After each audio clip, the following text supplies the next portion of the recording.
dua je bahasa lagi, bahasa Arab dan bahasa Inggris. Nah sementara kita dua juga bahasa tahu, bahasa Indonesia dengan bahasa Bundar.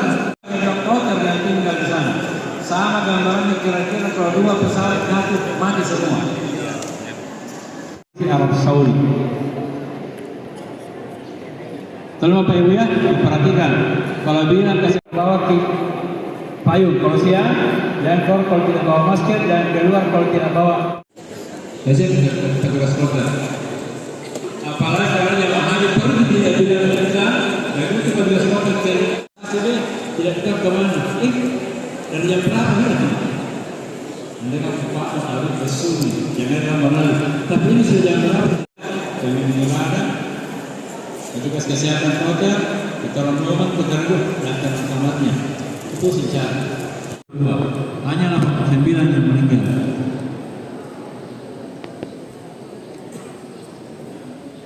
Tidak ada jamaah haji berangkat. Kenapa? Nah, di sana sih. Kalau yang bilang COVID, infeksi, kekurangan cairan, stroke, ada 30 orang. Tidak masuk di akal itu orang meninggal dan rajin minum, tapi masih ada yang dehidrasi sampai meninggal. Itu. Ini kelompok usia ya. Ya kelompok usia resti yang mati di puskesmas. Mulai dari mana pertama kali tahun 13 tahun lalu, 12 tahun lalu, periksaan ini. Nanti menjelang berangkat baru bisa dilaksanakan, ya. Terus kebersihan nanti bersama. Nah, terus menjelang berangkat Desember kemarin, ya sibuk kita ke puskesmas, ke Labkesda, rumah sakit. Karena kita mengharapkan mendapatkan kondisi yang sebenarnya dari calon jemaah yang berangkat.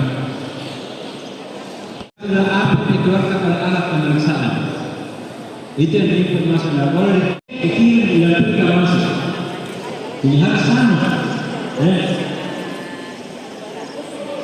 Dikirim tidak bisa masuk.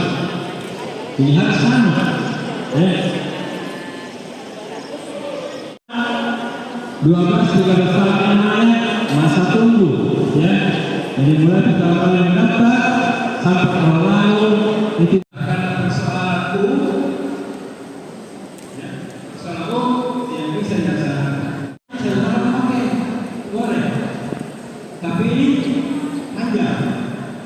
Dari Desember kemarin itu datang keluar calon jemaah haji, ya, keluar namanya sampai penetapan Institut Kesehatan kemarin sebelum puasa bulan puasa ujian kasih masuknya aplikasi ini sekolah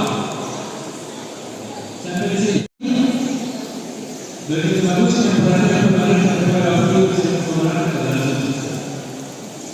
yang kita berikan adalah tips bagaimana jamaah haji itu bisa isi tahu di bidang kesehatan berangkat, kemudian selama persiapan apa saja harus dilakukan sebelum berangkat, kemudian selama perjalanan ke embarkasi, kemudian di pesawat apa harus dilakukan agar tetap terjaga kesehatannya, dan selama di Tanah Suci baik di Madinah, di Mekah maupun di Al-Musnah. Selama sebelum keberangkatan ini kita ada istilah aklimatisasi, berusaha menyesuaikan karena sementara musim panas di Tanah Suci, nanti musim panas. Di jamaah haji kita anjurkan sekarang ini menjaga kebugaran dan senantiasa berolahraga. Bukan di waktu subuh tapi di saat matahari sudah ada, karena kan membiasakan diri di panas. Kemudian juga membiasakan mengenal makanan yang kemungkinan tidak biasa mereka konsumsi, seperti jamaah haji yang kemungkinan tidak biasa konsumsi buah, itu kita anjurkan belajar mengkonsumsi dan sesering mungkin mengkonsumsi buah. Nah ini untuk menjaga suhu panas ini seperti apa ini tips-tips yang diberikan mencegah suhu panas? Ya, untuk mencegah efek daripada suhu panas di Tanah Suci, ya pertama, jika jamaah haji kita harapkan tidak keluar dari hotel ataupun tenda antara jam 10 sampai jam 16 sore, ya. Dari jam 10 pagi sampai jam 4 sore.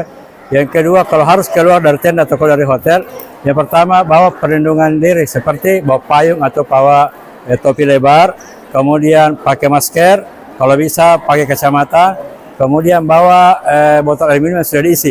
Yang lebih bagus sih sebetulnya kalau itu berupa semprotan, di mana fungsinya ada 3. Kalau panas kering kulit kita bisa semprot, kalau haus bisa diminum, kalau ternyata sudah di dalam masjid menjelang waktu salat kemudian wudhu batal, itu bisa dipakai untuk wudhu.